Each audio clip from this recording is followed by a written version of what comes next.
안녕하세요. 지속 강화 학습을 위한 하이퍼 네트워크 알고리즘을 주제로 졸업 프로젝트를 진행한 전기정보공학부 이승현입니다. 로봇 학습 연구실에서 오성혜 교수님과 이홍중 조교님의 지도를 받아 진행하였습니다. 로봇을 학습시킬 때 모든 태스크를 한 번에 학습하는 상황이 가장 좋을 것입니다. 그러나 현실에서는 여러 제약으로 인해 모든 태스크를 한 번에 학습하기 어렵습니다. 그래서 데이터가 순차적으로 주어질 때 이전에 학습한 내용을 잊지 않고 새로운 태스크에 대한 학습이 잘 이루어지도록 하는 학습 방식을 지속학습이라고 합니다. 그러나 보통의 신경망 기반 모델에서는 새로운 태스크의 학습 과정에서 파라미터의 변화가 일어나게 되고 이전에 배웠던 내용을 잊는 현상이 발생하게 됩니다.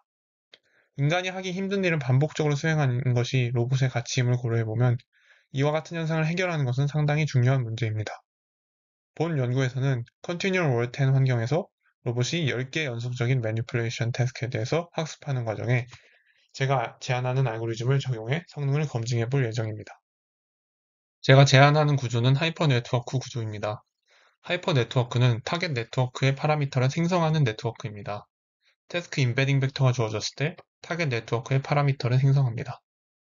학습 과정에서 타겟 네트워크의 파라미터를 직접 학습하지 않고 하이퍼 네트워크의 파라미터를 학습하게 됩니다.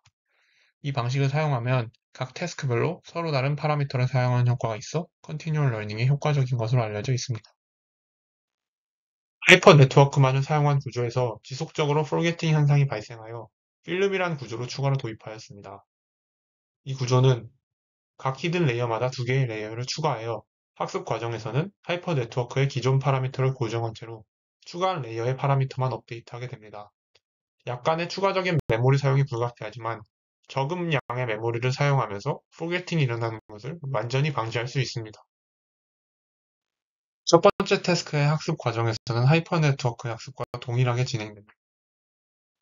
이후 태스크의 학습 과정에서는 파란색으로 표시된 하이퍼 네트워크의 파라미터를 고정한 채로 주황색의 필름 레이어만 업데이트하게 됩니다. 제안한 알고리즘의 성능을 측정하기 위하여 세 가지 척도를 사용하겠습니다. 첫 번째는 Average Performance입니다. 해당 알고리즘을 사용했을 때 여러 태스크에 대해서 얼마나 학습이 잘 되느냐를 나타내는 척도입니다. 두 번째는 Forward Transfer입니다. 현재 태스크를 학습할 때 이전 태스크의 결과를 얼마나 잘 활용하느냐를 나타내는 척도입니다. 마지막은 Forgetting입니다.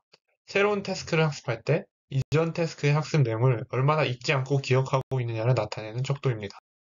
Continual World 10 환경에서의 지속 강화 학습 알고리즘 중에서 소타로 알려져 있는 3RL과 제가 제안한 알고리즘을 비교해 보았습니다. 주황색으로 표시된 게 3RL이고 초록색으로 표시된 것이 제가 제안한 알고리즘인데 제가 제안한 것이 조금 더 낮거나 비슷한 성능을 보이는 것을 확인할 수 있습니다. Forward Transfer의 경우 학습이 잘 됐었던 2번, 5번, 8번 태스크에서 3RL보다 높은 성능이 나타났습니다. Forgetting의 경우 3RL은 약간의 Forgetting이 있지만 하이퍼 네트워크 더하기 필름은 구조적 특성으로 인해 Forgetting은 전혀 발생하지 않았습니다. 메모리적 측면에서의 비교입니다. 3RL은 리플레이 방식의 알고리즘이다 보니 많은 크기의 리플레이 버퍼를 필요로 합니다. 3RL의 리플레이 버퍼 크기를 줄여 제가 제안한 알고리즘과 같은 크기의 메모리를 사용하게 한 결과 성능이 크게 감소하였습니다. 따라서 제가 제안한 알고리즘이 메모리적 측면에서도 더 우수하다고 할 수 있겠습니다. 10개의 태스크를 모두 학습시켰을 때 각 태스크에 대한 동작을 나타내는 그림입니다. 제가 제안한 알고리즘이 멀티태스크 러닝과 비교했을 때 어느 정도의 성능을 보이는지 확인하기 위해서 파코 멀티태스크 러닝 방식과 비교를 하였을 때는 파코가 85.4%의 성공률을 보이는 반면에 제가 제안한 알고리즘은 60%로 그에 미치지 못하는 결과가 나타났습니다.